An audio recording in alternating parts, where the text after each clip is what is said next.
Our channel shares stories that actually happened. Do you know or have experienced any shocking stories? We also tell the stories of our subscribers. Leave them in the comments so we can share them with the world. We want to hear from you. Clara never imagined that she would find herself at the point where her entire life would be uprooted. Her identity changed, and every step she took would be guided by an overwhelming sense of fear. It wasn't something that happened overnight. No, it was a gradual process, one where each day felt like the last time she would ever truly be herself. When she decided to leave Madrid, it wasn't just a choice. It was a desperate need for survival. A cry she could no longer keep silent.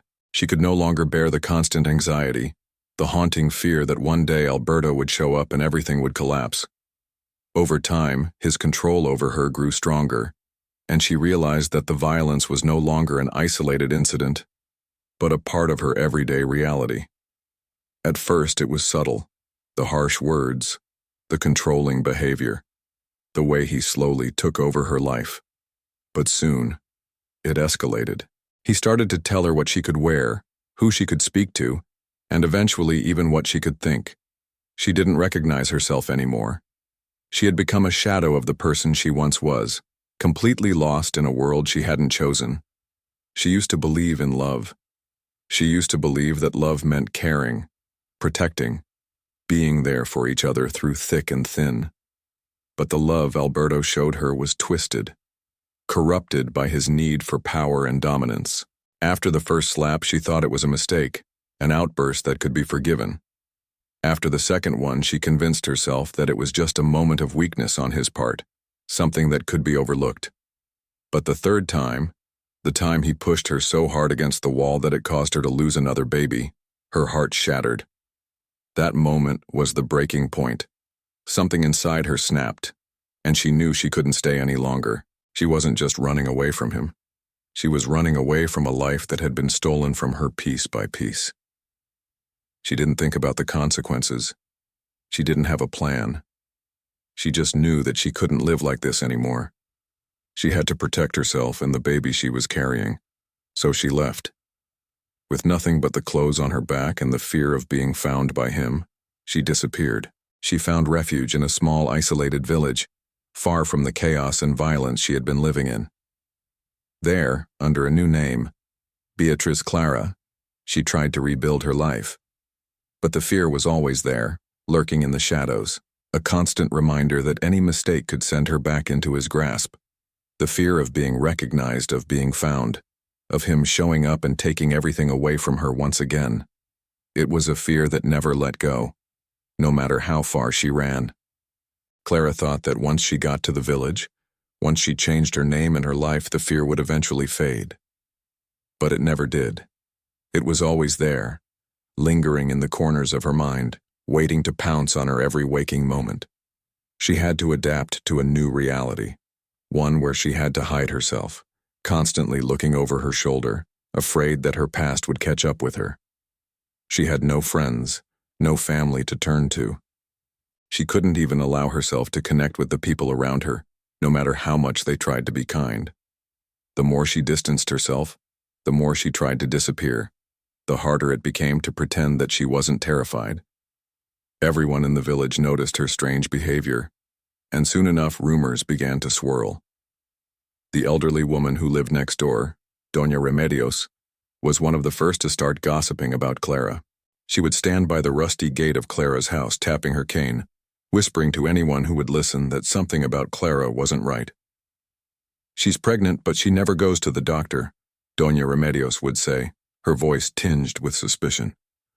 "She never talks to anyone, and she always wears that scarf over her head. I'm telling you, something's wrong with that girl."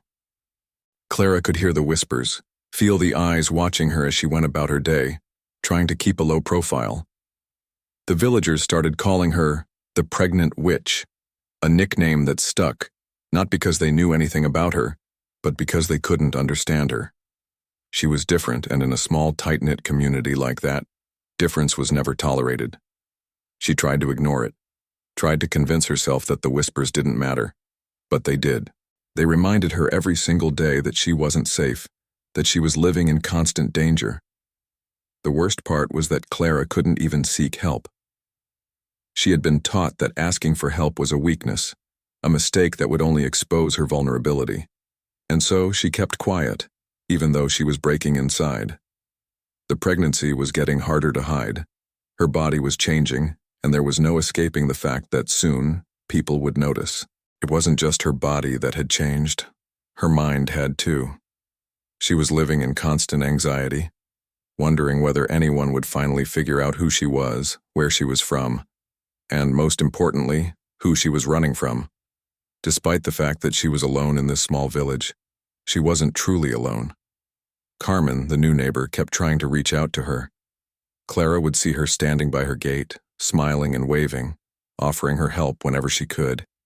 Carmen had been a single mother, and she understood the struggles that came with raising a child on her own. But Clara couldn't accept her help.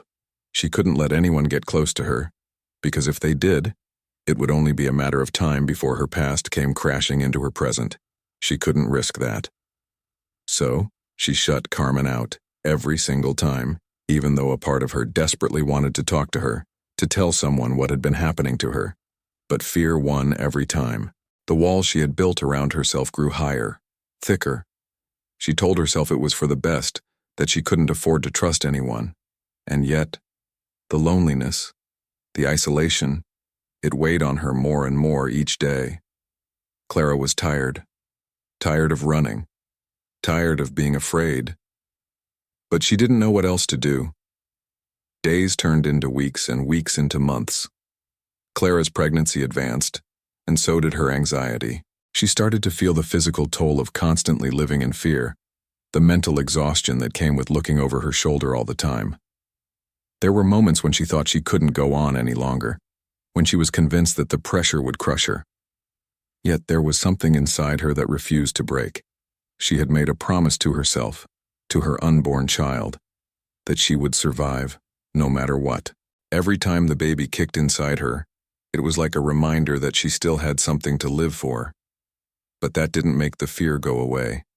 Every knock on the door, every unfamiliar face passing by, every car that slowed down as it neared her house, it all filled her with dread. Clara had become a prisoner of her own mind, trapped by the fear that at any moment her past would catch up with her. Even the small, everyday tasks became overwhelming. Going to the store felt like an act of bravery. She would quickly scan the streets, making sure no one was following her, then rush back home as if the walls of her house were the only place she could truly be safe. The more she tried to disappear, the more the fear took over and the more isolated she became. That was until Carmen showed up again. Despite Clara's attempts to push her away, Carmen wouldn't give up. She would visit Clara at all hours, always with a warm smile and an open heart. One afternoon, when Clara was outside watering her garden, Carmen walked up to her, a gentle smile on her face. She didn't push or pry, she just said, "If you ever need someone to talk to, I'm here." Clara, for the first time in months, felt a tear slip down her cheek. She quickly wiped it away, hoping Carmen wouldn't notice. But Carmen did. She stepped a little closer, her voice soft but insistent. "You don't have to go through this alone, Clara." That moment was pivotal. Clara had always believed that keeping people at a distance was the only way to protect herself. But here was someone who had no idea about her past, offering kindness and compassion. For the first time, Clara realized that maybe she didn't have to carry this burden alone. Maybe, just maybe, she could let someone in. It wasn't an easy decision, and the fear of being exposed still gripped her. But something about Carmen's unwavering kindness began to chip away at the walls Clara had built. Still, the fear of Alberto finding her, of being dragged back into the nightmare, was never far behind. Clara knew she couldn't let her guard down entirely. The escape from her past wasn't over. It was just another chapter of her journey, one that she would need to navigate carefully. But now, for the first time in months, Clara began to believe that there was a chance, just a small chance, that she could start over, that she could find a way out of this prison she had built for herself. The turning point for Clara came on a day when the physical strain of carrying her child became too much to bear. Her body ached, and the constant worry gnawed at her every thought. As much as she wanted to push through, the weight of it all, both physically and emotionally, began to overwhelm her. Her breaths became shallow, and the pain in her back, legs, and abdomen felt like a constant reminder that she couldn't do this on her own anymore. Clara knew deep down that the time had come. No matter how much she feared what could happen if she opened the door to her past, she couldn't keep living in this self-imposed isolation. Her body, her mind, and her heart couldn't take it any longer. Carmen had been persistent in her kindness, and Clara couldn't deny that it was beginning to have an effect on her. Despite the fear, Clara realized that if there was one thing she couldn't afford to lose, it was her health and her babies. She couldn't allow the anxiety and the constant dread to rule over her any longer. The very thought of something happening to her child because she had been too scared to ask for help made her heart ache in ways she couldn't describe. That afternoon, when Clara felt the familiar tightness in her chest, the sensation that something was wrong with her baby, she finally broke down. With trembling hands, she picked up her phone and dialed Carmen's number. She didn't know if she had the strength to speak, but she knew she had to try. When Carmen answered the phone, Clara could barely manage a word. Her voice cracked with emotion as she simply whispered, "I need help." It felt like the most vulnerable thing she had ever done, but it also felt like a tiny sliver of hope had entered her heart. Carmen's response was immediate, full of understanding and no judgment. "I'll be right there," she said, and within moments, Clara could hear the soft knock at her door. Carmen didn't waste any time. She had been waiting for Clara to ask, and she was ready to do whatever it took. Carmen helped Clara to the car, never asking questions, never pushing her to explain anything she wasn't ready to talk about. The drive to the hospital was a blur of emotions. Clara felt a wave of guilt and fear, but she also felt a sense of relief, like a burden was slowly being lifted from her shoulders. She had taken the first step toward breaking free from the prison she had built around herself. At the hospital, Dr. Mateo was waiting for them.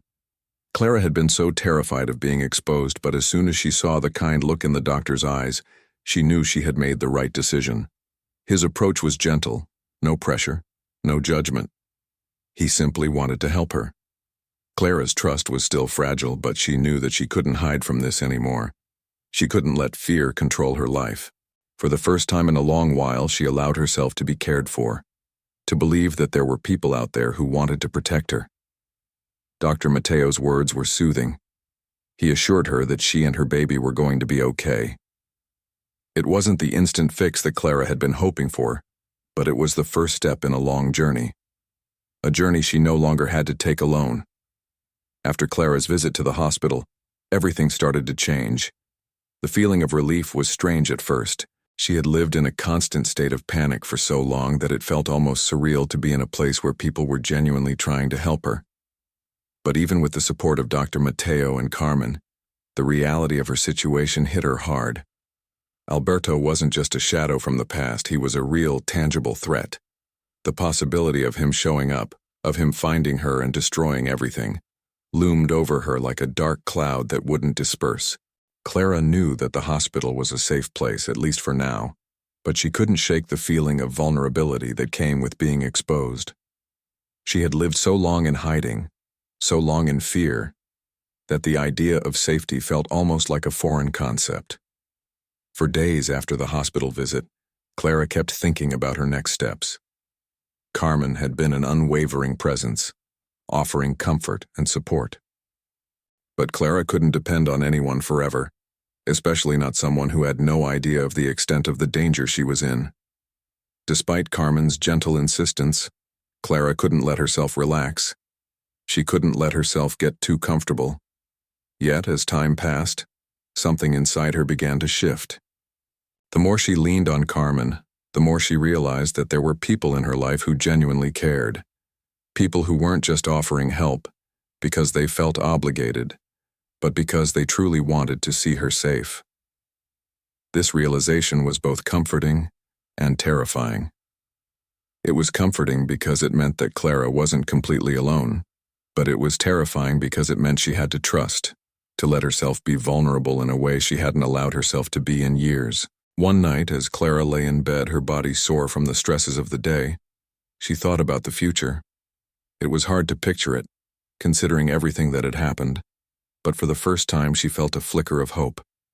It wasn't much, but it was something. For the first time, Clara began to think that maybe, Just maybe she could build a life free of fear. But it wasn't going to happen overnight. It wasn't going to be easy. The next few days were filled with a mix of emotions. Clara felt a growing sense of dread as she thought about the possibility of Alberto finding her, but she also started to feel something she hadn't allowed herself to feel in years: hope. She started to see a future beyond the pain, a future that included her baby, Sophia. Clara began to make plans, to take control of her life, to envision what it would be like to raise Sophia without the shadow of abuse hanging over her. The road ahead was still uncertain, but for the first time, Clara could see a glimmer of light at the end of the tunnel. It was a slow process, but with each day, she felt more confident in her ability to face what was ahead. It wasn't going to be easy, and she knew that there would be obstacles along the way. But Clara was no longer running from her past. She was ready to fight for her future. Despite the progress Clara had made, the fear still had a grip on her. It wasn't something that could be shaken off easily, not after everything she had endured.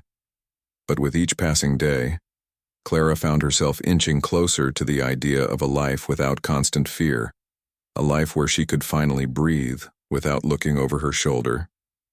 It was a fragile hope, one that she guarded carefully. But it was there, and that was enough.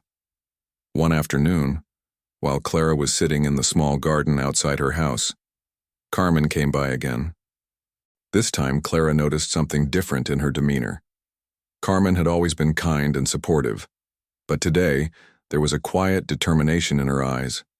She sat down next to Clara, her usual smile replaced by a more serious expression. Clara felt a wave of unease wash over her. "I've been thinking," Carmen said, her voice calm but firm. "It's time for you to take the next step." Clara looked at her, unsure of what she meant. "What do you mean?" she asked, her heart racing. Carmen took a deep breath. "I think it's time for you to take the legal steps.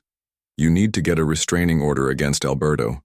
You need to protect yourself and your baby in the way that's most important, legally." Clara's stomach twisted at the thought. The idea of confronting her abuser in any way, even through legal means, felt like an overwhelming task. She wasn't sure if she was ready for it. But Carmen wasn't giving up. She was determined to help Clara get the justice she deserved. Clara didn't know what to say. She was still afraid of the repercussions, of what might happen if Alberto found out what she was doing. But as she looked into Carmen's eyes, she saw something she hadn't seen in a long time: trust. Carmen wasn't asking her to do this alone. She was offering to walk with her every step of the way. That made all the difference. Clara's heart pounded in her chest as she processed the decision. She could continue to hide, continue to live in fear, but that would mean letting Alberto win. It would mean that her past would continue to define her, and she couldn't allow that. Not anymore. With a deep breath, Clara nodded. "Okay," she said, her voice barely a whisper. "I'll do it. I'll take the next step." Carmen's face softened with relief. "We'll do it together," she reassured Clara. "You're not alone in this. We're going to make sure you're safe." The next few days were filled with paperwork, legal advice, and preparation for what Clara knew would be a tough battle. The thought of seeing Alberto again, even in a courtroom, filled her with dread, but she knew it was the only way to truly protect herself and her child. When the day arrived to file for the restraining order, Clara felt a rush of emotions. She was scared, yes, but there was also a sense of empowerment she hadn't felt in years. For the first time, she was taking control. She wasn't hiding anymore. She wasn't going to let fear rule her life. With Carmen by her side, and the support of the legal system, Clara filed the necessary documents. It was the first step in a long process, but it was a significant one. And for the first time in a long while, Clara felt like she had a chance at freedom. After Clara filed for the restraining order, a strange calm came over her, though it wasn't a perfect peace. The fear, the anxiety, it didn't vanish. It lingered, but now there was something else in its place, something stronger, a sense of determination. She had taken control of her life for the first time in years. That decision to confront her abuser, to stand up for herself and her child, marked the beginning of her path to freedom. It wasn't a smooth road. There were still nights when Clara couldn't sleep, her mind racing with worst-case scenarios. She would wake up in the middle of the night, drenched in sweat, convinced that Alberto was just outside her door, waiting to destroy everything. But each time that fear came, Clara reminded herself of the steps she had taken. She had made it this far, and she was no longer running. With Carmen by her side, Clara started to believe that maybe, just maybe, she could finally live without the constant threat of violence hanging over her. Carmen had been there through every step, never wavering, never asking for anything in return. Clara had never had someone like that before. Carmen had shown her what real friendship, real support, looked like. And it was something Clara had come to cherish more than she could ever put into words. But there was still more to do. The legal battle wasn't over. The restraining order was only the beginning. Clara knew she couldn't relax, not entirely. Not until Alberto was no longer a part of her life. Not until she felt safe again. With the legal steps underway, Clara started to focus on rebuilding her life. She made plans for her future, for Sophia's future. She thought about what kind of life she wanted for her daughter, one full of love, safety, and security. It seemed so far away at first, but with every decision she made, every action she took, the future she had dreamed of started to feel more attainable. Clara was finally starting to see beyond the trauma, beyond the pain. She was no longer living in the shadow of her past. The road ahead was still long, and Clara knew there would be challenges. But for the first time, she allowed herself to feel hopeful. The light at the end of the tunnel wasn't a distant dream anymore. It was something she could actually reach. One evening, while she was sitting with Carmen in her small living room, Clara realized how much she had changed. She was no longer the scared, broken woman who had fled in the middle of the night. She was stronger now, more resilient. She had survived the worst, and had come out the other side with a new sense of purpose. For the first time, Clara felt like she was in control of her destiny. It wasn't just about survival anymore. It was about living, about thriving, about giving Sophia the life she deserved. Clara could finally see that her story wasn't over. It was just beginning. Weeks passed, and Clara's confidence continued to grow. There were still moments of doubt, moments when the fear would creep back in, but they were fewer now. She was beginning to understand what it truly meant to take her life back, to stop allowing her past to control her future. The small village, which once felt like a cage, was slowly transforming into a place of peace. It had taken time, but Clara had begun to feel a sense of belonging, not because the people in the village had accepted her, but because she had finally accepted herself. One of the most significant changes came the day Clara finally allowed herself to relax and enjoy the present. Carmen had invited her over for tea one afternoon, and instead of retreating to her home, as she often did, Clara decided to go. She was nervous, unsure if she was ready to fully open up, but something in Carmen's warm smile made her believe that it was okay. Over tea, they talked about life, about the challenges they had faced and the dreams they had for the future. For the first time in a long while, Clara wasn't thinking about Alberto or the fear of being found. She was simply talking to someone who cared, someone who understood, and it felt good. It felt like freedom. Carmen noticed the change in Clara, too. "You're stronger than you think," she said gently, her voice full of warmth and admiration. Clara didn't respond immediately, but the words sank deep.